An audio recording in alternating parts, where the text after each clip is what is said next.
Mister ladies YouTube நேயர்கள் அனைவருக்கும் உங்களுடைய வெல்னஸ் குருஜியுடைய அன்பான வணக்கங்கள்.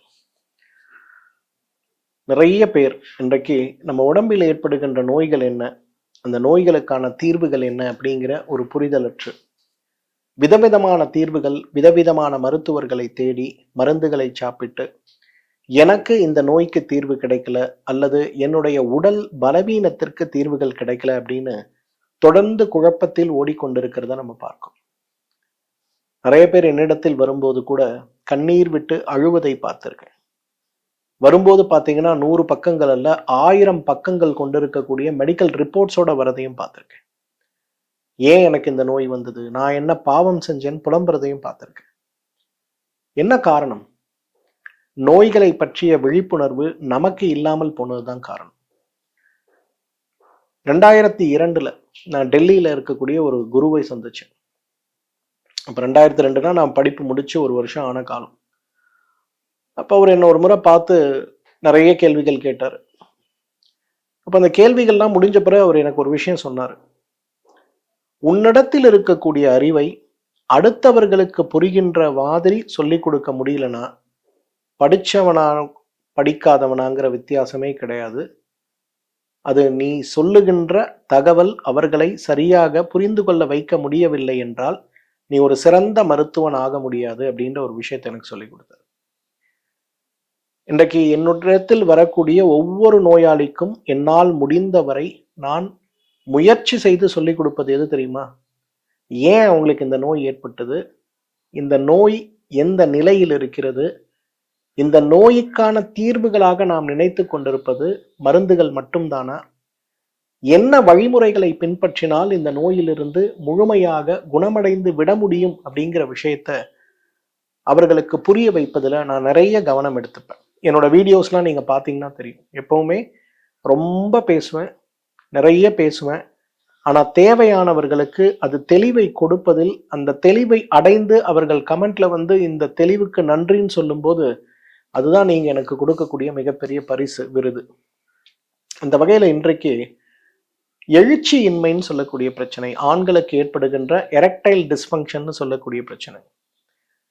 எரெக்டைல் டிஸ்ஃபங்க்ஷனால அவதிப்பட்டு கொண்டிருக்கக்கூடிய நம் சகோதரர்கள் நிறைய பேரை நம்ம பார்க்கும்போது, நான் போய் டெஸ்ட் பண்ணேன், எனக்கு வந்து ஆண்குறிக்கு செல்லக்கூடிய இரத்த ஓட்டம் தடைபட்டு இருக்கிறதுன்னு சொன்னாங்க. இன்னும் கொஞ்சம் பேர் சொன்னாங்க, இல்ல இது வந்து மனம் சார்ந்த பிரச்சனைன்னு சொல்றாங்க. இன்னும் சில பேர்லாம் ஒண்ணுமே இல்லை, 2 மாத்திரை எழுதி கொடுத்து இதை சாப்பிடுப்பா சரியாயிருங்கிறாங்க. சில நேரங்கள் அந்த மருந்துகள் வேலை செய்வது போல தோன்றினாலும் கூட பல நேரங்கள்ல அந்த மருந்துகள் வேலை செய்யாமல் என்னை சிரமப்படுத்தி கொண்டே இருக்கிறது.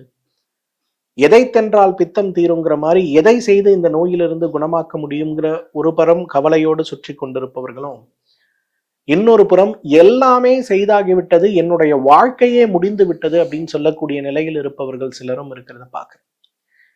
இந்த நிகழ்ச்சி முழுக்க முழுக்க ஒரு விழிப்புணர்வு நிகழ்ச்சி.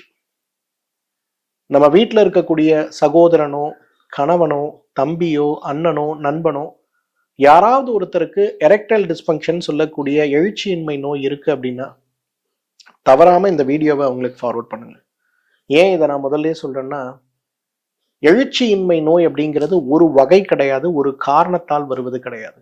எழுச்சியின்மை நோய்ங்கிறது 10 வகையாக இருக்கிறது அப்படிங்கிற ஒரு புரிதல் உங்களுக்கு வேணும். எல்லாரும் யோசிப்பாங்க, அது என்ன சார் 10 வகை, எழுச்சியின்மைனா என்ன சார், எழுச்சியே இல்லை அவ்வளவுதானே சார், எரெக்ஷனே இல்லை அவ்வளவுதானே சார், இதுல என்ன sir 10 type of erection problem இருக்குங்க, நிச்சயமா இருக்கு.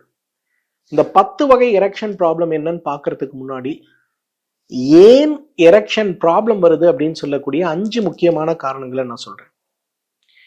முதலாவது காரணம் சந்தேகமே இல்லைங்க, மாஸ்டர்பேஷன் தாங்க. இன்னைக்கு சுய இன்பத்தில் இருக்கக்கூடிய ஆண்கள்ல 190 பேர் ஒரு குறிப்பிட்ட நாட்களுக்கு பிறகு, வயதுக்கு பிறகு அவங்களுக்கு எரெக்ஷன் வருது அப்படிங்கிறது சாத்தியமற்ற விஷயமாக மாறிவிடுவதை பார்க்கிறோம். ஏன் ஒரு உதாரணம் சொல்றேனே, நீங்க டெய்லி 4 கிலோமீட்டர் நடக்கிறீங்க. இந்த 4 கிலோமீட்டர் நடக்கும்போது உங்களுடைய இதயம் நன்றாக பலப்படுவதை நீங்க பார்க்கிறீங்க.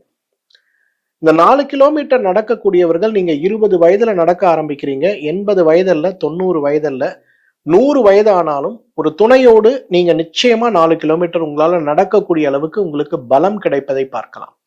ஏன்னா அந்த இடத்துல உங்களுடைய உடல், உங்களுடைய இதயம், உங்களுடைய சுவாசம், உங்களுடைய மூளை இவை அனைத்தும் ஒருங்கே வேலை செய்யும் போது உங்களுக்கு அந்த இயக்கத்துடைய தன்மை, உடல் அதற்கு தேவையான சக்தியை செலவிடுவது, மூளை அதற்கு தேவையான எண்ணத்தை, ஆற்றலை செலவிடுவது, இது எல்லாமே சீரா இருக்கும்.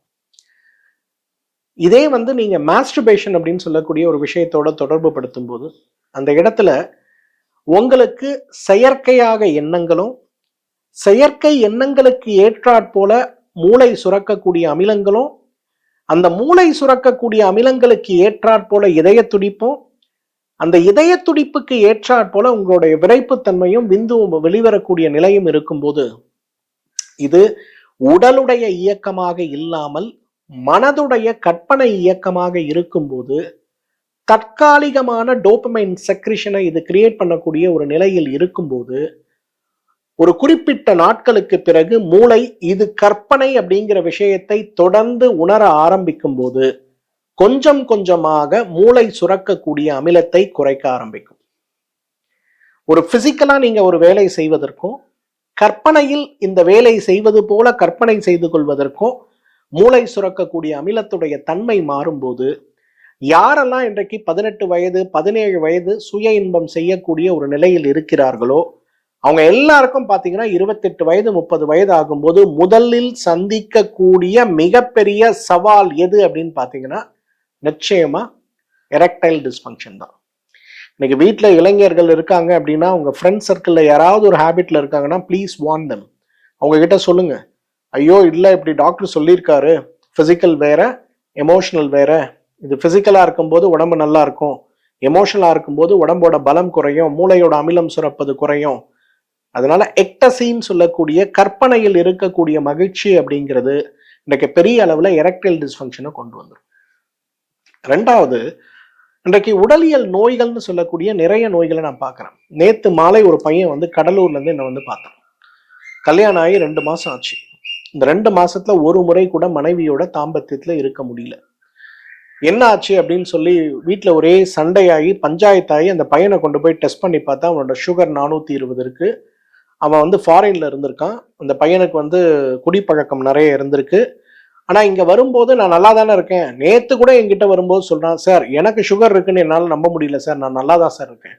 இப்போ நான் கேட்டேன், கடைசி 2 வருஷத்துல எவ்வளோடா கண்ணா எடை குறைஞ்சிருக்கேன்னு பார்த்தா 12 கிலோ குறைஞ்சிருக்கேன் சார். நான் அது போதுமே நமக்கு சர்க்கரை நோய் இருக்குன்னு உறுதி செய்வதற்கு. இப்ப என்ன பிரச்சனைனா நம்ம உடம்புல இருக்கக்கூடிய நோயுடைய தன்மை என்னன்னே புரிஞ்சுக்காம நீங்களோ நானோ யாராக இருந்தாலும் இன்றைக்கு ஆண்களாக பிறந்து திருமணத்திற்கு தயாராகி கொண்டிருக்கக்கூடிய நம்ம குடும்பத்துல யாராவது இருக்காங்கன்னா ஃபர்ஸ்ட் அவங்களை கூட்டு போய் ஒரு கம்ப்ளீட் மெடிக்கல் செக்அப் பண்ண வைக்கணும். இந்த மெடிக்கல் செக்அப் நீங்க பண்ண வைக்கும் போது உங்களுக்கு என்ன தெரியும், ஏதாவது நோய் வரப்போதா, வந்திருக்குன்னா அதுக்கு தேவையான ப்ராப்பர் மெடிக்கல் கன்சல்டேஷனோட நீங்க டீல் பண்ணீங்கன்னா அந்த நோயை கட்டுப்படுத்தலாம், சில நோய்களை குணப்படுத்தலாம். நீங்க இயற்கை மருத்துவத்தின் மேல் நம்பிக்கை கொண்டவர்களாக இருப்பீர்களே ஆனால் ஒரு ஆயுர்வேத மருத்துவரை, சித்த மருத்துவரை, யோகா மருத்துவரை சந்திச்சிங்கன்னா மருந்துகள் அற்று கூட குறைந்த மருந்துகளோடு கூட அந்த நோயை ரிவர்ஸ் செய்வதற்கு கூட இன்னைக்கு பாசிபிலிட்டி இருக்கு. அப்ப நோய் உடம்புக்குள்ள என்ன இருக்குன்னே தெரியல, சக்கரை நோய் இருக்கான்னு தெரியல, தைராய்டு நோய் இருக்கான்னு தெரியல, ஹைப்பர் தைராய்டிசம் நோய் இருக்கான்னு தெரியல, ஹார்மோன்களோட இம்பேலன்ஸ் இருக்கான்னு தெரியல. இந்த மாதிரி சிரமங்களோடு நாம் போராடி கொண்டிருக்கிறோம்னா இதை மாற்றக்கூடிய மிகப்பெரிய ஒரு சக்தி அப்படிங்கிறது இன்றைக்கு உலகத்தில் இருக்கிறது அப்படிங்கிறத புரிஞ்சுக்கணும். அறியாமையை விளக்க வேண்டும். அந்த வகையில இன்றைக்கு நம்ம செய்ய வேண்டியது second important reason for erectile dysfunction, உடல்ல ஏற்கனவே இருக்கக்கூடிய நோயை பற்றி புரிதலற்று இருப்பது. மூணாவதுங்க பயம். இன்னைக்கு எரெக்டைல் டிஸ்ஃபங்க்ஷனுக்கு மிகப்பெரிய காரணம் என்ன தெரியுமா? ஃபியர் தான். என்னால ஒரு பெண்ணை திருப்திப்படுத்த முடியுமா, என்னுடைய ஆண்குறியோட அளவு சின்னதா இருக்கு, என்னுடைய ஆண்குறியோட அளவு தடிமனா இல்லை, ஆண்குறி விரைத்து வரும்போது ரொம்ப சின்னதா இருக்க மாதிரி நான் ஃபீல் பண்றேன். நிறைய ப்ளூ ஃபிலிம்ஸ் இன்னைக்கு பாக்குறாங்க, ஆணாக இருக்கட்டும் பெண்ணாக இருக்கட்டும் பாக்குறாங்க. அதில் இருப்பது போல எனக்கு வேண்டும், அதில் கிடைப்பது போல சுகம் வேண்டும் நினைக்கக்கூடிய ஆணோ பெண்ணோ இருக்கும்போது அது ஒரு தவறான நிலையை உருவாக்குறத பார்க்கணும். இன்னைக்கு எப்படி ஒரு நடிகரை நாம் நேரில் பார்ப்பதற்கும் சினிமாவில் பார்ப்பதற்கும் அவ்வளவு மேக்கப்ல ஆள் அடையாளம் தெரியாத மாதிரி மாறி வராங்களோ அதே போல இன்றைக்கு நீலப்படத்தில் பார்க்கக்கூடிய பெரும்பாலான நடிகர்களும் சரி நடிகைகளும் சரி அதற்கென்று இருக்கக்கூடிய மருந்துகளை, ஊசி மருந்துகளை, மேக்கப்களை இட்டு வரும்போது நமக்கு வெளியிலிருந்து பார்க்கும்போது வித்தியாசமாக தெரிவதை பார்க்கிறோம். அப்ப இந்த கம்பாரிசன் சொல்லக்கூடிய மனிதனுடைய மோசமான குணத்துல ஒண்ணு என்ன தெரியுமா? நான் நல்லா இருக்கேன் ஓகே, ஆனா என்னை விட நல்லா இருக்கவன் எவனும் இருக்கக்கூடாதுங்கிற ஒரு எண்ணம், ஒரு பொறாமை எண்ணம்ங்கிறது இன்றைக்கு சமூகத்தில் பரவி இருக்கிறத பார்க்கிறோம். அப்போ ஒரு நீலப்படத்துல ஒரு மனிதனுடைய ஆண்குறி இருக்கு, அது ரொம்ப அகலமா இருக்கு, நீளமா இருக்குன்ற ஒரு நிலை ஏற்படுது. அதே போல எனக்கு இல்லை அப்படின்னு வரும்போது உடனே ஐயோ நான் ரொம்ப வீக்கா இருக்கேன் போல இருக்கு, நான் கல்யாணத்துக்கு தயாரா அப்படிங்கிற ஒரு பயம். இந்த பய உணர்ச்சியை இன்றைக்கு நிறைய பேருக்கு எழுச்சியின்மைன்னு சொல்லக்கூடிய எரெக்டைல் டிஸ்ஃபங்க்ஷனை கொண்டு வந்து விடுவதை பார்க்கிறோம். நான்காவதுங்க, ரொம்ப இம்பார்ட்டன்ட், சமீப காலத்தில் நான் பார்த்த ஒரு விஷயம், நீங்க எல்லாம் புரிஞ்சுக்க வேண்டிய விஷயம் என்னன்னா, இன்றைக்கு ஒருத்தருக்கு எரெக்டைல் டிஸ்ஃபங்க்ஷன் அப்படின்னு வந்தா குணப்படுத்த முடியாதுன்னு இருக்கக்கூடிய தவறான ஒரு எண்ணம். மருத்துவ ரீதியான காரணங்கள், மருத்துவ ரீதி இல்லாத காரணங்கள், பொருளாதாரம் மற்றும் மனம் சார்ந்த உளவியல் காரணங்கள், ஆணுக்கு ஆண் மேல் இருக்கக்கூடிய ஈடுபாடு, சேர்க்கை சேர்ந்த காரணங்கள்னு சொல்லி இன்றைக்கு எரெக்டைல் டிஸ்ஃபங்க்ஷன் வர்றதுக்கு நிறைய காரணங்கள் இருக்கிறத பார்க்குறேன். ஒரு 2 வாரத்துக்கு முன்னாடி ஒரு தம்பியை கூட்டிட்டு ஒரு அக்கா வந்திருந்தாங்க. கல்யாணம் ஆயிடுச்சு, 2 வருஷம் ஆச்சு, குடும்பத்துல பிரச்சனை, ஃபாரின் போயிட்டாங்க. பொண்ணு ஃபாரின்லயே பையனை டைவர்ஸ் பண்ணிட்டா, திருப்பி இந்தியா வரல, என்ன காரணம்னே சொல்லல, பிரச்சனை இருக்கு. அப்ப என்ன காரணம் அப்படின்னு சொல்றதுக்காக அவங்க பையனை கூப்பிட்டு பேசும்போது, பையன் ஆண் மேல் விருப்பம் இருக்கக்கூடிய ஒரு ஆணாக இருக்கிறார், ஹோமோசெக்ஸ்ல இருக்கார். அப்ப அவருக்கு என்ன பிரச்சனை வருது? மனைவி கிட்ட அவருக்கு ஈர்ப்பே வருவது கிடையாது. அப்ப ஈர்ப்பு வரல, எரெக்ஷனே இல்லைன்னு சொல்லி இவங்க டெஸ்ட் பண்ணி பாக்குறாங்க. மெடிக்கலி டெஸ்ட்டுக்கு போனா பையனுக்கு எரெக்ஷன் நல்லா வருது, மனைவி கிட்ட சேர்க்கைன்னு போனா எரெக்ஷனே கிடையாது. அப்ப என்ன பிரச்சனைன்னு பார்க்கும்போது, தன் பால் இனத்தில் ஈர்ப்பு இருக்கக்கூடிய ஒரு ஹோமோசெக்ஸ் இருக்கக்கூடிய ஒரு பையனா அவன் இருக்கிறதுனால பிரச்சனை வர்றதை பார்க்கணும். இதையே இன்னைக்கு நான் சொல்றேன்னா, இன்னைக்கு நான் ஒரு 1000 பேர் எரெக்டைல் டிஸ்ஃபங்க்ஷனோட பார்க்கும்போது அதுல 3 பேர் இந்த பிரச்சனையோட இருக்கிறத பார்க்கணும். அவங்களுக்கு அது புரியறது இல்லை. ஏன் எனக்கு எரெக்ஷன் வரல, ஏன் எனக்கு எரெக்ஷன் வரல? அப்ப சில பசங்க வரும்போது நான் ஓப்பனாவே கேட்டேன், ஏன்டா உனக்கு மனைவியை பிடிக்கலையா, உன் ஃப்ரெண்டை தான் உனக்கு பிடிக்குதான்னு கேட்டா அப்படியே ஒரு நிமிஷம் இல்லைல்லாம்பாங்க. உண்மையை சொல்லுடா தம்பி அப்படின்னா அப்புறம் சொல்லுவாங்க ஆமா சார் அப்படின்பாங்க. தான் ஒரு ஹோமோசெக்சுவல் பர்சனா இருக்கனா அப்படின்றே தெரியாம இருக்கக்கூடிய நிறைய நபர்களை நம்ம பார்க்கிறோம். அன்றைக்கு நிறைய நீலப்படங்களுடைய சோசியல் அவங்களோட ஸ்டாட்டிஸ்டிக்ஸ் எல்லாம் சில நேரத்துல ஆண்ட்ராலஜி மேகசின்ல ஷேர் ஆகும். அந்த ஆண்ட்ராலஜி மேகசின்ல போய் பார்த்தோம்னா, முன்னாடிலாம் தனியாக பால் இன்பம் வைத்துக் கொள்வது சம்பந்தப்பட்ட வீடியோ, அதுக்கப்புறம் குரூப்பாக இருப்பது சம்பந்தப்பட்ட வீடியோ, நிறைய இன்செஸ்ட் வீடியோஸ்லாம், நிறைய வீடியோஸ்லாம் அந்த ஸ்டாட்டிஸ்டிக்ஸ் டிஃப்ரெண்டா இருந்தது. ஆனா கடந்த 10 ஆண்டுகளாக ஹோமோசெக்ஸ் அந்த வீடியோக்களுடைய பார்வைகளும் கவனங்களும் அதிகமாகிறதுங்கிறது அந்த ஸ்டாட்டிஸ்டிக்ஸ் ரிப்போர்ட். அப்ப யோசிச்சு பாருங்க, நம்ம வீட்டுல ஒரு பையனுக்கு விரைப்புத்தன்மை தொந்தரவு இருக்கு, திருமண வாழ்க்கை பாதிக்கப்பட்டிருக்குன்னா டாக்டர் கிட்ட கூட்டு போகும்போது இந்த பிரச்சனை இருக்கா அப்படிங்கிற ஒரு புரிதலையும் நீங்க எடுத்துக்கணும். ஏன்னா இன்றைக்கு இது ஒரு மிகப்பெரிய சமூக பிரச்சனையாக இருக்கிறதுனால கொஞ்சம் கவனத்தோட இதை கையாளும். 5th reason, very important reason, இன்றைக்கு நேரடியாக உடல்ல இருக்கக்கூடிய நோய்கள்ல இதய நோய், பைபாஸ் செய்து கொண்டவர்கள், சர்க்கரை நோய், இந்த 3 நோயினால ஏற்படுகின்ற பாதிப்பு. நான் ஃபர்ஸ்ட் சொன்னது உங்களுக்கு உடம்புல நோய் இருக்கானே தெரியாம உங்க உடம்புல ஏற்படுகின்ற பலவீனம். நான் செகண்ட் சொல்றது, இப்ப சொல்றது, நோய் இருக்கு 10 வருஷமா, ஆனா அதற்கான முறையான குணப்படுத்துதல் முயற்சியோ அல்லது அந்த முயற்சியோ எடுத்தாலும் கூட நம்முடைய வாழ்வில் இருக்கக்கூடிய வாழ்க்கையுடைய சிரமங்கள், இந்த சிரமங்கள் நம்முடைய இயக்கத்தை நிறுத்தக்கூடிய அளவுக்கு மாறி இருக்கு. ஃபார் எக்ஸாம்பிள், ஒரு பிபிஓல ஒர்க் பண்ணக்கூடிய ஒரு பையன் இருக்காரு அப்படின்னா, அவருக்கு எப்பவுமே நைட் ஷிஃப்ட் வருதுன்னா, அவருக்கு சக்கரை நோய் இருக்கு, இல்ல ஒரு இதய நோய் இருக்கு, இல்ல ஒபேசிட்டினால அவர் போராடிட்டு இருக்காருன்னா 10 வருஷம் கழிச்சு அவரால் இயங்க முடியுமா, மனைவியோட சேர முடியுமானா கேள்விக்குறிதாங்க. நிச்சயமா அது பாசிபிளே கிடையாது. அப்ப அந்த அளவுக்கு இருக்கக்கூடிய சிரமங்கள் நம்ம உடம்ப பாதிக்கக்கூடிய ஒரு நிலை இருக்கு அப்படின்னா அதற்கான முழுமையான சிகிச்சை, அதை மாற்றுவதற்கான முழுமையான முயற்சி, இதெல்லாம் நம்ம செய்ய முடியுமான்னு பார்க்கணும். ஏன்னா நம்மில் நிறைய பேருக்கு இருக்கக்கூடிய ஒரு சிரமம் என்ன தெரியுமா?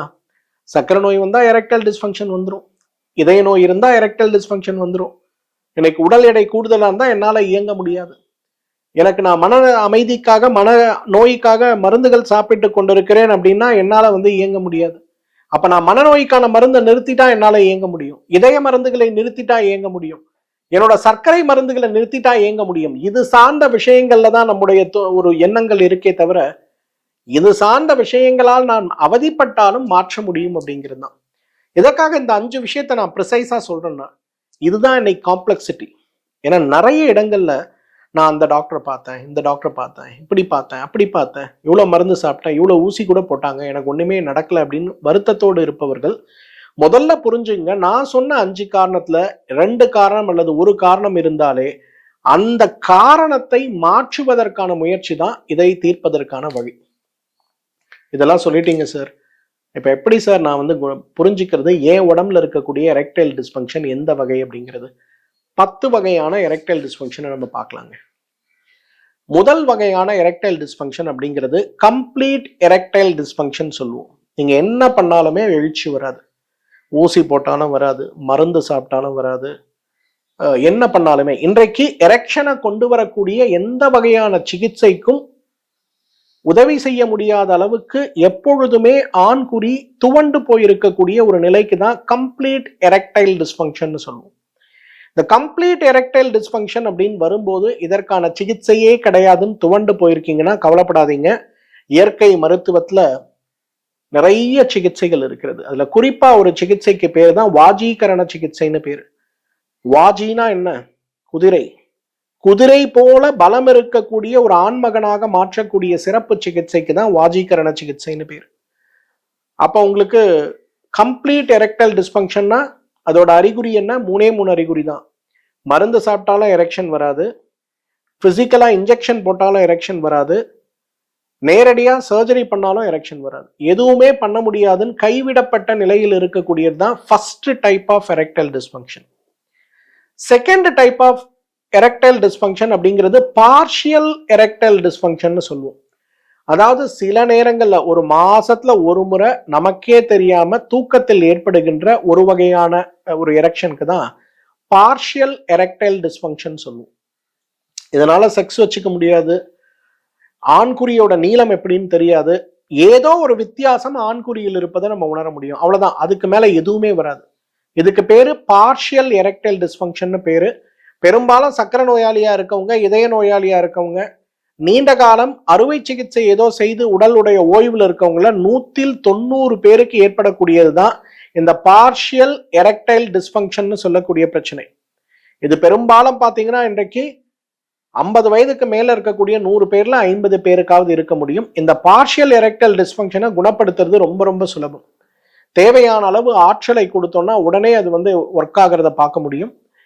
ஆனா டெம்பரவரி மருந்துகளை கொண்டு இதை நம்ம முயற்சி பண்ணோம்னா பெரிய பலன் இருக்கிறத பார்க்க முடியாது. இன்னைக்கு வயாகிரா மாதிரி மாத்திரைகளை சாப்பிட்டா கூட எனக்கு எரெக்ஷனே வரல அப்படின்னு சொல்றவங்களுக்கு வரக்கூடிய அந்த ஒரு எரெக்ஷன் தான் பார்ஷியல் எரெக்டைல் டிஸ்ஃபங்க்ஷன் சொல்லுவோம். எரெக்ஷன் இருக்கிறத உங்களால உணர முடியுமே தவிர ஆண்குறி உறுதியாக இருக்கிறதா நீண்ட நேரம் இருக்கிறதான்னு உணர முடியாது. ஃபர்ஸ்ட் வரது கம்ப்ளீட் எரெக்டைல் டிஸ்ஃபங்க்ஷன், 0. என்ன பண்ணாலுமே குழந்தைக்கு இருப்பது போல துவண்டு போய் இருக்கிறத பார்க்க முடியும். செகண்ட் வரது எரெக்ஷனை நீங்க ஃபீல் பண்ண முடியும், ஆனா உங்களுக்கு எரெக்ஷனால எந்த பிரயோஜனமும் இருக்காது. ஒரு செகண்டுக்குள்ள அந்த எரெக்ஷன் திருப்பி துவண்டு போறதை பார்க்க முடியும். வந்ததா இல்லையான்னு நம்ம கை வச்சு சந்தேகப்பட்டு பார்க்கக்கூடிய அளவுக்கு இருக்கிறது தான் பார்ஷியல் எரெக்டைல் டிஸ்ஃபங்க்ஷன். மூன்றாவது வகை, இதுதான் இன்னைக்கு நம்ம பார்க்கக்கூடிய கிளினிக்கல் எரெக்டைல் டிஸ்ஃபங்க்ஷன் சொல்லுவோம். அதாவது இரத்த ஓட்டம் குறைவாக இருக்கிறது, நரம்புகளுடைய செயல்பாடு நன்றாக இருக்கிறது. ரத்த ஓட்டத்தை அதிகப்படுத்தணும்னா அந்த எரெக்டைல் டிஸ்ஃபங்க்ஷன் டெம்பரவரியா மாறுறதை பார்க்க முடியும். ப்ராப்பர் ட்ரீட்மெண்ட்ல இருந்தா நன்றாகவே மாறி விடுவதை பார்க்க முடியும். இன்னைக்கு 199 பேர் எரெக்டைல் டிஸ்ஃபங்க்ஷனோட ஒரு டாக்டர் கிட்ட போகும்போது அவங்களுக்கு செய்யக்கூடிய பினைல் டாக்டர்னு சொல்லக்கூடிய அந்த செக் பண்ணி பார்த்தாங்கன்னா இரத்த குழாயுடைய நீளம், இரத்த குழாயுடைய அகலம், இரத்த குழாயில் ஓடுகின்ற இரத்த ஓட்டத்துடைய அளவை கணக்கு பண்ணி பார்த்தாங்கன்னா அவங்களுக்கு பெரும்பாலும் அதில் குறைபாடு இருக்கிறத பார்க்க முடியும். இது கிளினிக்கல் எரெக்டைல் டிஸ்ஃபங்க்ஷன் சொல்லுவோம். இன்னைக்கு 150 பேருக்கு இருக்கக்கூடிய ஒரு நிலைன்னு சொல்லலாம். இதுக்கு காரணங்கள் நிறைய இருக்கு. ஸ்போர்ட்ஸ்ல இருக்கும்போது காயம்பட்டது, சக்கரை நோய், இதய நோய், மன அழுத்த நோய், இந்த மன அழுத்தத்துக்காக சாப்பிட்ற மருந்து, கொலஸ்ட்ராலுக்காக சாப்பிட்ற சில மருந்துகள், இல்லைன்னா சின்ன வயசுல இருந்து அடிக்கடி எரெக்ஷன் மாஸ்டர்பேஷன் பண்ணக்கூடிய ஹேபிட்ஸ், இது எல்லாமே உருவாக்கக்கூடியது தான் கிளினிக்கல் எரெக்டைல் டிஸ்ஃபங்க்ஷன் சொல்லுவோம். 100% குணமாக்கக்கூடிய ஒரு நிலைக்கு தான் இந்த கிளினிக்கல் எரெக்டைல் டிஸ்ஃபங்க்ஷன் பேரு. முறையான சிகிச்சை இருந்தா இன்னைக்கு பொதுவா நம்ம சொல்லக்கூடிய வயக்ரா மாதிரி செட்லாஃபில் மாதிரி இருக்கக்கூடிய மாத்திரைகள் சாப்பிட்டாலே இதுல ஒரு பெரிய மாற்றம் இருப்பதை பார்க்க முடியும். ஆனா இந்த மாத்திரைகள் தான் டெம்பரவரி தான். ஆனா இயற்கை மருந்துகளுக்கு வரும்போது இதை நன்றாகவே நாம் மாற்றிக்கொள்ள முடியும். 4வது ஒரு வகையான எரெக்டைல் டிஸ்ஃபங்க்ஷன் அப்படிங்கிறது பெரும்பாலும் ஒரு மாதத்துல ஒரு முறை அல்லது இருமுறை இயற்கையாக என்னால் தாம்பத்தியம் வைத்துக் கொள்ள முடிகிறது. மற்ற நேரத்துல என்ன முயற்சி பண்ணாலுமே எனக்கு வந்து மாத்திரை சாப்பிட்டாலுமே கூட எனக்கு வரமாட்டேங்குது அப்படின்னு சொல்லக்கூடியதுதான் 4வது வகை எரெக்டைல் டிஸ்ஃபங்க்ஷன் சொல்லுவோம். அதுக்கு பேரு செலக்டிவ் எரெக்டைல் டிஸ்ஃபங்க்ஷன் சொல்லுவோம். சில நேரங்கள்ல ஒரு மாசத்துல ஒரு முறை இல்ல ஒரு மாசத்துல 2 முறை போதுங்கிற அளவுக்கு ஒரு தாம்பத்திய உறவு சாதாரணமா இருக்கும். எந்த தூண்டுதலும் கிடையாது, எந்த மாத்திரையும் கிடையாது, நல்லா இருக்கும். ஆனா அதுக்கு மேல முயற்சி பண்ணா எஃபெக்டே இருக்காது. அந்த ஒரு முறை, அந்த 15 நாட்களுக்கு ஒரு முறை அல்லது மாதத்திற்கு ஒரு முறை அல்லது 2 மாதத்திற்கு ஒரு முறை அல்லது 3 மாதத்துக்கு ஒரு முறை அவ்வளவுதான் வரும். அதுக்கு மேல நீங்க என்ன பண்ணாலுமே அதுக்கு உயிரே இருக்காது, துவண்டு போய் தான் கிடக்கும். இதுக்கு பேரு தான் செலக்டிவ் எரெக்டைல் டிஸ்ஃபங்க்ஷன் சொல்லுவோம். ஏன்னா அந்த செலக்டிவ் எரெக்டைல் டிஸ்ஃபங்க்ஷன் அப்படிங்கிறது பொதுவா 50 வயதுக்கு மேல நிறைய ஆண்களுக்கும், சர்க்கரை நோயாளிகளுக்கு ஒரு 30 வயதுக்கு மேலேயும், இதய நோயாளிகளுக்கு இதய நோய்க்கான அறுவை சிகிச்சை செய்து கொண்ட உடனேயும், இன்னும் சொல்லணும்னா இன்னைக்கு இருக்கக்கூடிய ஜென்ரேஷன் ஜென் ஜி கிட்ஸ் நம்ம சொல்றோம்ல, இவங்களுக்கு 100ல 50 பேருக்கு பாத்தீங்கன்னா இந்த ஒரு வகையான எரெக்டைல் டிஸ்ஃபங்க்ஷன் இருக்கிறத பார்க்க முடியும். இதுவும் முறையான மருத்துவ சிகிச்சை இருக்க முடியும்னா நன்றாகவே குணப்படுத்த முடியும். 5வது இது வந்து ரொம்ப முக்கியமான ஒரு எரெக்டைல் டிஸ்ஃபங்க்ஷன். இது என்னன்னு பாத்தீங்கன்னா பிரிமிட்டிவ் எரெக்டைல் டிஸ்ஃபங்க்ஷன் சொல்லுவோம். அதாவது ஒரு ஒரு காதலியோடு, ஒரு பெண்ணோடு, ஒரு மனைவியோடு செக்ஸ் சார்ந்த விஷயத்தை பேசும்போது உங்களுக்கு நல்ல எரெக்ஷன் இருக்கும். ஆனா அதே பெண் மனைவி பக்கத்துல வந்து உட்கார்ந்தாங்கன்னா உங்களுக்கு எரெக்ஷன் இருக்காது. போன்ல பேசுவாங்க கல்யாணத்துக்கு முன்னாடி, பெண்ணும் ஆணும், நல்ல எரெக்ஷன் இருக்கும், பயங்கரமா இருக்கும். ராத்திரி ஃபுல்லா பேசுவாங்க, ராத்திரி ஃபுல்லா எரெக்ஷன் இருக்கும். நாம் பையனும் நினைச்சுப்பான், ஓ நான் நல்லா ஆக்டிவா தான் இருக்கேன் அப்படின்னு. கல்யாணம் ஆயிட்டு ஃபர்ஸ்ட் நைட்டுக்குள்ள போனாங்கன்னா சுத்தமா எரெக்ஷனே வராது. அவனே சொல்லுவான், சார் நேத்து வரையில எனக்கு எரெக்ஷன் இருந்தது சார், இன்னைக்கு எரெக்ஷனே இல்லை சார், என்ன ரீசன்ல இப்படி ஆச்சுன்னே எனக்கு தெரியல சார், ரொம்ப குழப்பத்துல இருக்கேன் சார்னு அழுதுட்டே வரவங்க இருக்காங்க. இன்றைக்கு ஆண்களை விட பெண்களுக்கு முதிர்ச்சி அதிகமா இருக்கு. இன்றைக்கு ஒரு ஆண் வந்து எனக்கு வந்து எரெக்ஷன் வரலன்னு கவலைப்படும் போது பெண்கள் அவர்களை அரவணைத்து, இன்னைக்கு இல்லைன்னா பரவாயில்ல, நம்ம டாக்டர் கிட்ட ஆலோசனை எடுத்துக்கலாம், நீங்க கவலைப்படாதீங்கன்னு சொல்லி வரக்கூடிய நிறைய தம்பதிகளை நான் பார்க்கிறேன். இன்னைக்கு அந்த மாதிரி பெண்கள் மனைவியாக கிடைப்பது மிகப்பெரிய வரம் தான் நம்ம சொல்லணும். ஒரு காலத்துல ஒரு 10 வருஷத்துக்கு முன்னாடிலாம் பொண்ணு வந்து டிவோர்ஸ் கேட்டு அப்ளை பண்ணியிருக்காங்கன்னா அம்மாவும் அப்பாவும் பையனை கூட்டிட்டு வருவாங்க. இந்த மாதிரி அவருக்கு ப்ராப்ளம் இருக்கு சார், என்னன்னே தெரியல, மெடிக்கல் ரீசனா இருக்கு, நீங்க ஏதாவது மெடிக்கலி ஹெல்ப் பண்ண முடியுமா, ப்ளீஸ் எங்களை கைட் பண்ணுங்கன்னு சொல்லி மனைவி வந்து சொல்றாங்க, ஒரு முறை கூட அவரால் பெனிட்ரேட் பண்ண முடியல சார், இதுவரையிலும் என் கூட எரெக்ஷனே வரலன்னு சொல்றாங்க. ஸோ இந்த ஒரு வகையான எரெக்ஷன்ல பேசினா உங்களுக்கு வந்து நல்ல எரெக்ஷன் இருக்கும் ஃபோன்ல பேசினா. ஆனா நேர்ல அந்த பர்சனை பார்க்கும்போது உங்களோட எரெக்ஷன் 0 ஆயிடும். இதுதான் இந்த வகையான எரெக்ஷனுக்கு நம்ம சொல்றது. இதுதான் இன்னைக்கு நிறைய இளைஞர்களுக்கு ஜென்சி கிட்ஸ் நோட் பண்ணி வச்சுங்க, நீங்க எல்லாரும் இன்னைக்கு இந்த குரூப்புக்குள்ளதான் இருக்கீங்க, அதனால கேர்ஃபுல்லா பார்த்துக்கணும். 6th type of erectile dysfunction இன்னைக்கு நம்ம பார்க்கறது ஃபோர் பிளே டைம்ல உங்களோட எரெக்ஷன் பயங்கரமா இருக்கிறத பார்க்க முடியும். மனைவி இருக்காங்க, கேர்ள் ஃப்ரெண்ட் இருக்காங்க, நல்லா சந்தோஷமா இருக்க முயற்சி பண்ணும்போது நல்லா இருக்கும். த மொமெண்ட் நீங்க வந்து செக்ஸ் ஆரம்பிக்கிறீங்கன்னா உடனே தோண்டு போயிடும். இந்த இடத்துல விந்து முந்துதலே நடக்காது. அதுதான் இங்க ஒரு விஷயம். இந்த 6th டைப் அப்படிங்கிறது பெனிட்ரேட்டிவ் எரெக்டைல் டிஸ்ஃபங்க்ஷன் சொல்லுவோம். சாதாரணமாக ஃபோர் பிளேவில் இருக்கக்கூடிய அந்த எரெக்ஷன் நீங்க செக்ஸ் ஆரம்பிக்க உடனே சுருங்கி போயிடும். ஒரு முறை கூட பெனிட்ரேட் பண்ண முடியாது. இதுக்கு காரணம் நிறைய இருக்கு. ஆங்ஸைட்டில இருந்து, பெண்ணுடைய கோஆபரேஷன்ல இருந்து, சுற்றுப்புறத்தில் இருக்கக்கூடிய அமைதியான சூழல்ல இருந்து, இல்ல நம்ம ஏதாவது அந்த மாதிரி பண்ண முயற்சி பண்ணும்போது ஒரு முறை போன் ஏதாவது ரிங் ஆச்சுன்னா அதுல வரக்கூடிய ஒரு அதிர்ச்சி, பயத்துல இருந்து நிறைய காரணங்கள் இருக்கிறத பார்க்கணும். இந்த 6th டைப் தான் இன்னைக்கு வந்து பெரும்பாலான திருமணமான பிறகு ஒரு குழந்தை, இரு குழந்தைக்கு பிறகு இருக்கக்கூடிய கணவன்களுக்கு இருக்கக்கூடிய மிகப்பெரிய சேலஞ்சுனே நம்ம சொல்லலாம். நான் அந்த மாதிரி ஆகுது சார், என் பொண்டாட்டி இப்ப என்ன தொடவே விட மாட்டேங்கிறா சார், பார்த்தாலே வெளியில போன்னு சொல்லக்கூடிய அளவுக்கு வெறுப்போடு இருக்கா சார்னு ஆண்கள் சொல்லுவாங்க. அவங்கள குறை சொல்லி பிரயோஜனம் இல்லை சார், என்ன ஆகுதுன்னு எனக்கு தெரியல சார், எங்களோட வாழ்க்கை அவ்வளவு இன்பமாக இருந்தது, திடீர்னு பார்த்தா எனக்கு வந்து தொடுறேன், முத்தம் கொடுக்குறேன், கட்டி பிடிக்கிறேன், எல்லாமே நல்லா இருக்கு, ஆனா ஆக்ட் நான் செக்ஸ் வைக்கணும்னு நினைக்கும் போது டக்குன்னு அது நீ உடனே சுருங்கி போகுது. ஏன் சுருங்குதுன்னே என்னால கண்டுபிடிக்க முடியல. என்னால எரெக்ஷனே அதுக்கப்புறம் கொண்டு வர முடியல. அதுக்கப்புறம் இந்த அதிர்ச்சியில இருந்து நான் மீண்டு வரதுக்கே 1 வாரம் ஆகுது. திரும்ப போனா திரும்ப அதே பிரச்சனை. அதனால எனக்கு சாட்டிஸ்ஃபையா இருக்க முடியல. பயமா இருக்கு சார் செக்ஸ்னாலே அப்படின்னு சொல்லக்கூடிய, இதுக்கே சபரிமலைக்கு மாலை போட்டுறேன், திருப்பதிக்கு மாலை போட்டுறேன், பழனிக்கு மாலை போட்டுறேன்னு சொல்லக்கூடிய நிறைய ஆண்களை நம்ம பார்க்கிறோம். இதிலிருந்து பயந்து ஓடுவதற்காக. ஸோ இது 6th டைப். 7th டைப் தான் ரொம்ப பெக்யூலியர் ஒன். பொசிஷன் மாறும்போது எரெக்ஷன் போயிடும். இன்னைக்கு எல்லாருமே தாம்பத்தியம் அப்படிங்கிறது நன்றாக மகிழ்ச்சியாக அனுபவிப்பதற்கு தான் இல்லையா?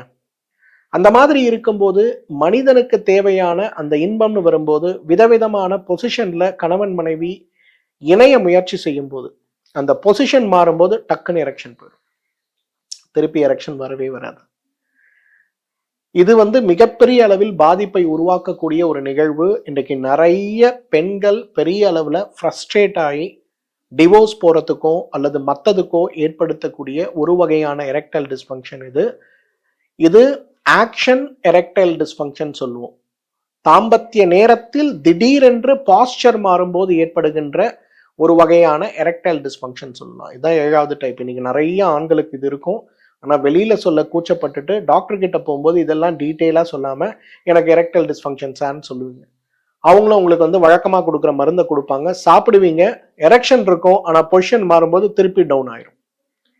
8th type of erectile dysfunction இன்னைக்கு நம்ம நிறைய பார்க்காதது. ஏன்னா இன்னைக்கு நிறைய இப்ப சமீபத்துல நான் நிறைய பார்க்கக்கூடிய ஒரு வகையான எரெக்டைல் டிஸ்ஃபங்க்ஷனா இருக்கிறது. இன்னைக்கு செக்ஸ் பத்திய தாட்ஸ் வரும்போது மனைவியோடோ கேர்ள் ஃப்ரெண்டோடோ செக்ஸ் வைக்க முயற்சி பண்ணும்போது அவங்கள மனசுல நினைக்காம வேற ஒருத்தரை மனசுல நினைக்கும் போது ஏற்படுகின்ற எழுச்சிக்காக அந்த நினைவுகளை கொண்டு வரும்போது அந்த நினைவு மாறும்போது செக்ஸ் வச்சு கொண்டிருக்கும் போதே திடீரென்று ஆணுறுப்பு சுருங்கி போகின்ற ஒரு நிகழ்வு. இந்த மாஸ்டர்பேட் பண்ணக்கூடிய பசங்கள்ல 100-90 பேருக்கு இந்த ப்ராப்ளம் இருக்கிறத பார்க்க முடியும். பொதுவாக எல்லாருமே கனவு கன்னிகள்னு ஒரு வார்த்தை வச்சிருப்பாங்கல்ல. ஒரு நடிகையை நினைச்சு பார்ப்பாங்க, இல்ல ஒரு ப்ளூ ஃபிலிம் ஆக்ட்ரஸ் நினைச்சு பார்ப்பாங்க. யாரோ ஒருத்தரை நினைச்சு ஃபேண்டசியா அவங்க மாஸ்டர்பேட் பண்ணுவாங்க. ஆனா அந்த மாஸ்டர்பேட் பண்ண அந்த ஒரு பசங்க கல்யாணம் முடிஞ்சு போகும்போது அவங்க எதிர்பார்த்த உடலமைப்போடு ஒருவேளை மனைவி கிடைக்காமல் போகும்போது அவங்க வயசு, அந்த வேகம், அதற்கான எரெக்ஷன் எல்லாமே இருக்கும். ஆனா செக்ஸ் வைக்கும்போது எப்ப மைண்ட்ல அவங்களோட தாட் அவங்களோட ஃபேண்டசியா இருக்கக்கூடிய பெண்ணை பற்றி வருகிறதோ உடனே எரெக்ஷன் நின்று போய்விடுவதை பார்க்க முடியும். இது ரொம்ப இம்பார்ட்டன்ட்ங்க. உளவியல் ரீதியான இந்த பிரச்சனை தான் இன்றைக்கு நிறைய பேரோட வாழ்க்கையில பெரிய சிரமத்தை உருவாக்குறத பார்க்கும். என்னென்னமோ செஞ்சு பார்த்துட்டேன், அதை பண்ண இதை பண்ண, எனக்கு இப்படி செய்யல அப்படி செய்யலன்னு சொல்லுவாங்க. பசங்களை உட்கார வச்சு ஒரு 20 நிமிஷம் பேசும்போது சொல்லுவான், ஏண்டாப்பா உனக்கு இந்த ப்ராப்ளம் வந்திருக்குன்னா அவன் சொல்லுவான், சார் இப்படி சார் அப்படிமா. மனைவியை வச்சுட்டு அதை பேச முடியாது. அதனால பொதுவாக கணவன் மனைவி வரும்போது நான் மனைவியை வெளியில் அனுப்பிட்டு கேட்பேன், எனக்கு இந்த பெண் மேல ஆசை சார், எனக்கு அந்த நடிகை மேல ஆசை சார், இந்த ஃபேண்டசியோட தான் சார் நான் மாஸ்டர்பேட் பண்ணுவேன். ஆனா என்னோட மனைவி, நான் குண்டா மனைவி எதிர்பார்த்தா என் மனைவி ஒல்லியா இருக்காங்க, ஆனாலும் நான் என்னோட வயது, நான் முயற்சி பண்றேன், என்னால சக்சஸ் பண்ண முடியல அப்படிமா. 9th தாங்க ரொம்ப இம்பார்ட்டன்ட். இது இன்னைக்கு உளவியல் ரீதியான சிரமத்தை உருவாக்கக்கூடிய ஒன்று. இன்னைக்கு ஒரு பெரிய சோசியல் ரெவல்யூஷன்ல நம்ம இருக்கோம். பெண்கள் இன்றைக்கு செக்ஸ் வேணுமா வேண்டாமான்னு முடிவு பண்ணக்கூடிய ஒரு திறமையான ஒரு இடத்துல இன்னைக்கு இருக்காங்க. இப்ப கணவன் வேலைக்கு போறாரு, அவருடைய சம்பளம் 1 லட்சம் ரூபாய். மனைவி வேலைக்கு போறாங்க, அவங்க சம்பளம் 2 லட்சம் ரூபாய். குடும்பத்துடைய நிர்வாகம் அது இதுன்னு வரும்போது இன்றைக்கு மனைவியுடைய டாமினன்ஸ் அதிகமா இருக்கக்கூடிய ஒரு சூழல்ல ஒரு பையன் இருக்கான் அப்படின்னா, அப்ப அவன் நினைக்கும் போது தாம்பத்தியம் வைத்துக் கொள்ளக்கூடிய ஒரு நிலை ஏற்படாத போது, ஒருவேளை அவன் மனைவி கிட்ட எனக்கு வேணும்னு கேட்கும்போது மனைவி இன்னைக்கு என்னால முடியாதுன்னு சொல்லி அவங்களை இக்னோர் பண்ணும்போது, இதுக்கு பேரு ரிஜெக்டல் எரெக்டைல் டிஸ்ஃபங்க்ஷன் சொல்லுவோம். அந்த பையனுக்கு தொடர்ந்து ஏற்படுகின்ற அந்த ஒரு மன உளைச்சலால் ஏற்படுகின்ற எரெக்டைல் டிஸ்ஃபங்க்ஷன் தான் இன்றைக்கு அமெரிக்காலலாம் இது ரொம்ப காமனுங்க. நீங்க அமெரிக்கால போய் ஈடிக்குன்னு போய் உட்காந்தீங்கன்னா, நான் சொன்ன 10 வெரைட்டியில நீங்க எந்த கேரக்டர் இருக்கீங்கன்றத முதல்ல பார்ப்பாங்க. அதுக்கப்புறம் கணவன் மனைவியை கூப்பிட்டு கவுன்சிலிங் கொடுத்து அதுக்கப்புறமா தான் உங்களுக்கு ட்ரீட்மெண்ட்டே கொடுப்பாங்க. அன்பார்ச்சுனேட்லி நம்ம ஊர்ல இருக்கக்கூடிய எந்த ஆண்ட்ராலஜிஸ்டும் இதை பண்றது கிடையாது. போனா உடனே ஒரு மாத்திரை எழுதி கீழே கொடுத்துட்றாங்க. இது இன்னைக்கு ரொம்ப முக்கியம்.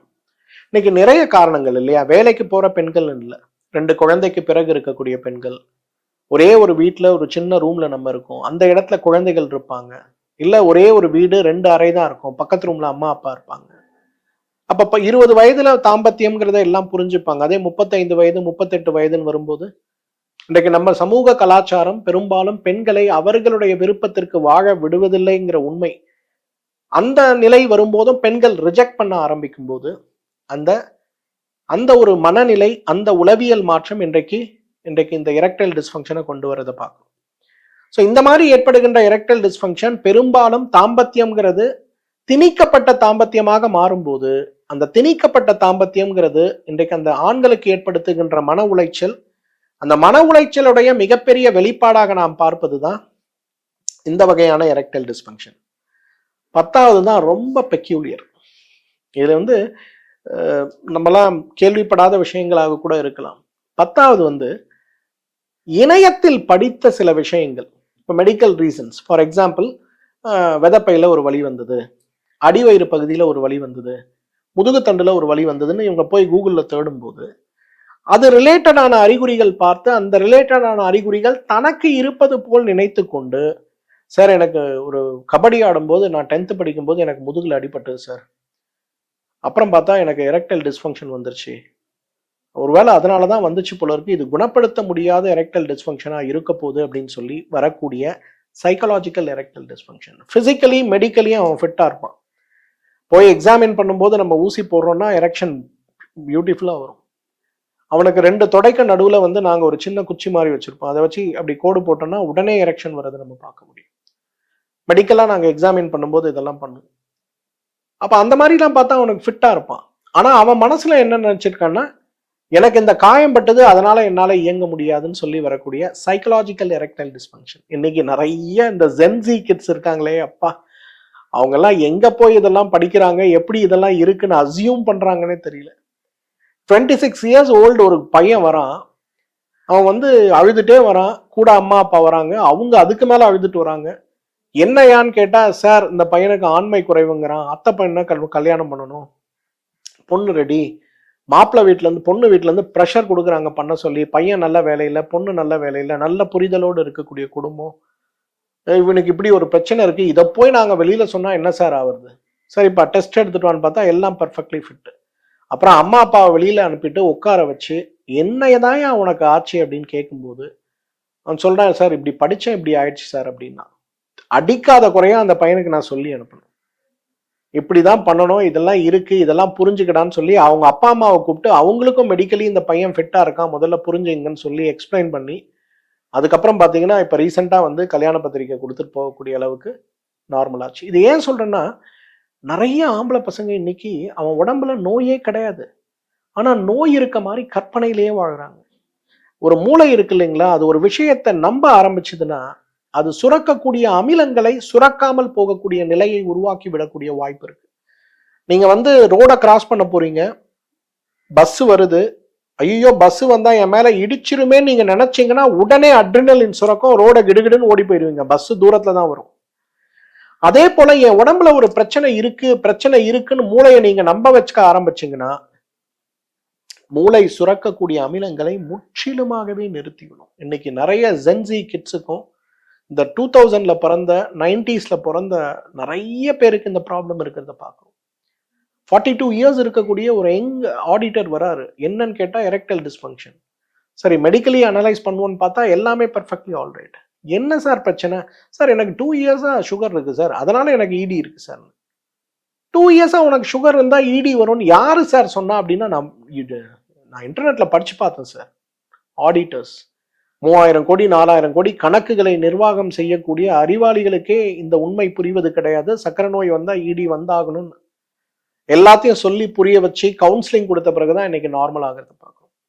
எதுக்காக இந்த 10 டைப்பை நான் சொல்றேன் தெரியுமா?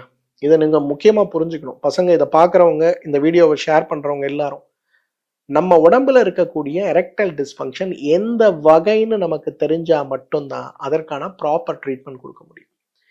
என்னோட பிராக்டிஸ்ல ஒரு விஷயத்தை நான் புரிஞ்சுக்கிட்டேங்க.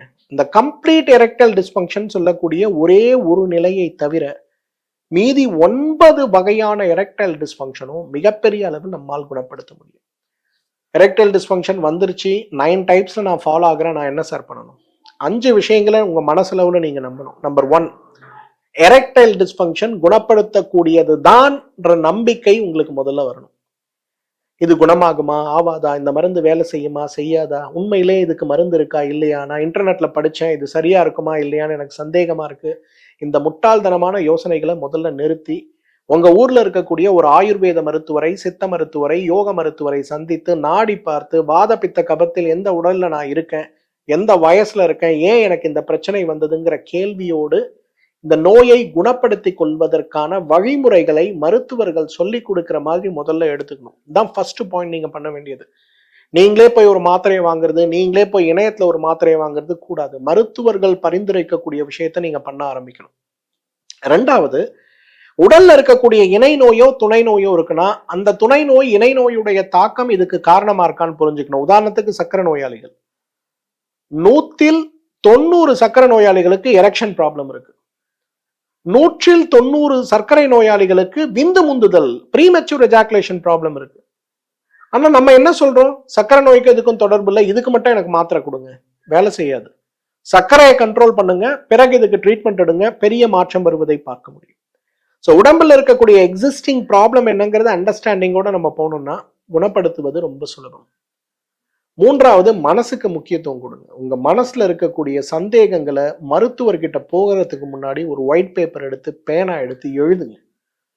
நிறைய பேர் இன்னைக்கு பண்ற தப்பு என்ன தெரியுமா, எஸ்பெஷலி எரெக்ஷன் ப்ராப்ளத்தோட ஒரு டாக்டர் கிட்ட போகும்போது எங்கிட்ட வரக்கூடியவர்களுக்கு கூட நான் பொதுவாக ஒன்று சொல்லுவேன், கேட்கறதுக்கு கூச்சப்படுவான். ஒரு பேப்பர் பேனாவை கொடுத்து, தம்பி இங்கேயே உட்காரு, என்ன கேள்வி இருக்கோ எழுது, நான் திருப்பி வரேன்னு சொல்லிட்டு ரவுண்ட்ஸ்ல அடுத்த ரூமுக்கு போவேன். எல்லாம் யோசிப்பாங்க, என்ன சார் இப்படி சொல்றீங்கன்னு. நிறைய கேள்வி இருக்கும் சார். இதை சாப்பிடலாமா, இதை சாப்பிடக்கூடாதா, உண்மையிலே எனக்கு நோய் இருக்கா இல்லையா, நிறைய கேள்விகள் வருவதை நம்ம பார்க்கணும்ல. இந்த கேள்விகளுக்கான விடை தேடணும்னா நீங்க முதல்ல ஒரு டாக்டர் கிட்ட போறதுக்கு முன்னாடி ஒயிட் பேப்பர் எடுத்து என்ன பிரச்சனையை நீங்க சந்திக்கிறீங்கன்றதை எழுதுங்க. இப்ப நான் சொன்னல, தன் பாலின ஈர்ப்பால் ஏற்படுகின்ற எரெக்டைல் டிஸ்ஃபங்க்ஷன். ஒரு ஆணை பார்க்கும்போது அந்த பையனுக்கு எரெக்ஷன் வரும், ஆனா மனைவியையோ அல்லது ஒரு பொண்ணையோ பார்க்கும்போது அந்த பையனுக்கு எரெக்ஷன் வரவே வராது. அப்ப தன் பாலின ஈர்ப்பால் வருகின்ற இந்த எரெக்டைல் டிஸ்ஃபங்க்ஷனை ஹாஸ்பிட்டல் போகும்போது அவன் டாக்டர் கிட்ட சொல்ல மாட்டான், எனக்கு மருந்து வேலை செய்யல, மருந்து வேலை செய்யலன்னு தான் சொல்லுவான். ஆனா இதை எழுதி கொண்டு போய் நீங்க டாக்டர் கிட்ட கொடுக்க முடியும். ஸோ இதை பண்ண முடியுமான்னு பாருங்க. 4வது, என்னோட ஃபேவரட்டுங்க, நீங்க டீடாக்ஸ் பண்ணணும். இன்னைக்கு யாரெல்லாம் எரெக்ஷன் ப்ராப்ளத்துல இருக்கீங்களோ ஒரு நல்ல ஆயுர்வேத சித்த மருத்துவரை சந்தித்து ஸ்நேகபானம்னு சொல்லக்கூடிய 6 நாள் நெய் மருந்து சிகிச்சை, முதல் நாள் 30 மில்லி, அடுத்த நாள் 45, அடுத்த நாள் 60, அடுத்த நாள் 75, 5ஆம் நாள் 90, 6ஆம் நாள் 105 மில்லி சாப்பிட்டு 7வது நாள் காலையில பேதிக்கு மருந்து எடுத்து உடம்புல இருக்க டாக்ஸின்ஸை வெளியே அனுப்புங்க. அடுத்த 7 நாட்களுக்கு வாஜீகரண சிகிச்சைன்னு சொல்லக்கூடிய 7 நாட்களுக்கு ஆண்மை தன்மைக்கான உணவு முறைகளை எப்படி ஃபாலோ பண்ணணும்னு கத்துங்க. இந்த 14 நாட்கள் நீங்க கரெக்டா பண்ணீங்கன்னா உங்களோட எரெக்ஷன் ப்ராப்ளம் கம்ப்ளீட்டாவே டிசால்வ் ஆகிறத பார்க்க முடியும். நான் சொன்ன 10 வெரைட்டிஸ் ஆஃப் எரெக்டைல் டிஸ்ஃபங்க்ஷன்ல இந்த ஒரு வெரைட்டி கம்ப்ளீட் எரெக்டைல் டிஸ்ஃபங்க்ஷன் சொல்லக்கூடிய அந்த ஒரு நிலையை தவிர மீதி 9 நிலையில இருக்கவங்களும் அந்த 9 வகையில இருக்கவங்களும் நீங்க கரெக்டா டீடாக்ஸ் பண்ணீங்கன்னா வெறும் 15 நாட்களில் உங்களோட எரெக்ஷன்ல ஒரு பெரிய சேஞ்ச் வரதை நம்ம பார்க்க முடியும். அடுத்து ரொம்ப முக்கியமானது இன்றைக்கு வாஜிகேர் மருந்துகள். இதை பற்றி நான் நிறைய முறை சொல்லியிருக்கேன். இந்த வாஜிகேர் ஸ்ட்ராங்னு சொல்லக்கூடிய மாத்திரை, எனக்கு என்ன ஒரு மகிழ்ச்சியான விஷயம் தெரியுமா, நிறைய பேர் இந்த வாஜிகேர் ஸ்ட்ராங் மாத்திரைகளை பயன்படுத்தி என்னிடத்துல நேர்ல வந்தும் சரி, இணையத்திலும் சரி, தொலைபேசியிலும் சரி, அந்த மாத்திரைகளை பயன்படுத்திய பிறகு அவர்களுடைய வாழ்க்கை எவ்வாறு மாறியதுங்கிறத பகிர்ந்து கொள்ளும் போது என் மனசுல எவ்வளவு மகிழ்ச்சி தெரியுமா. டைவர்ஸ் கேஸ் இருக்கு, கணவன் மனைவி இந்த ஒரு பிரச்சனையினால டைவர்ஸ் பண்ணலாமா கோர்ட்ல போட்டு பிரிஞ்சு இருக்காங்க. வாஜிகேர் மாத்திரை எடுத்த பிறகு இவர்களுக்கு ஏற்பட்ட எழுச்சியை அவங்க கிட்ட பகிர்ந்து கணவன் மனைவி சந்தித்து ஒன்றாக இருந்து மகிழ்ச்சி அடைந்து அந்த கேஸை வாபஸ் வாங்கினவங்க எவ்வளவு பேர் இருக்காங்க. கல்யாணமே பண்ணிக்க மாட்டேன்னு பையன் இருக்கான், அம்மா அப்பா அழுதுறாங்க, ஒரே பையன் சார் கல்யாணம் பண்ணிக்க மாட்டேங்கிறான், என்னோட கடைசி காலத்தை நான் என்ன சார் பண்றது. கடைசியில பாத்தீங்கன்னா இந்த வாஜிகேர் மாத்திரையை பயன்படுத்தும் போது எரெக்ஷன் பெட்டரா இருக்கிறத உணர்ந்து, ப்ரீமெச்சூர் எஜாகுலேஷன் இல்லாம இருக்கிறத உணர்ந்து மாற்றம் அனுபவிக்கக்கூடிய எவ்வளோ பேரை நம்ம பார்க்குறோம். 3 விஷயம் மட்டும் பண்ணுங்க. தினசரி எண்ணெய் குளியல் பண்ணுங்க. அட்லீஸ்ட் ஃபுல் பாடி தடவ முடியலனா கூட ஆண்குறி மேல, விதைப்பை மேல, அடிவயிறு பகுதியெல்லாம் தடவிட்டு ஒரு 1/2 மணி நேரம் ஊற வச்சு குளிங்க. எரெக்ஷன் இம்ப்ரூவ் ஆகிறத பார்க்கலாம். 2வது, மன அழுத்தத்தை குறைக்க முயற்சி பண்ணுங்க. ஒருவேளை மாஸ்டர்பேஷன் ஹேபிட்ல இருக்கீங்கன்னா அந்த ஹேபிட்டை நிறுத்தத்துக்கான முறையான மனவியல் சிகிச்சையை எடுத்துக்கொள்ள முடியுமான்னு பாருங்க.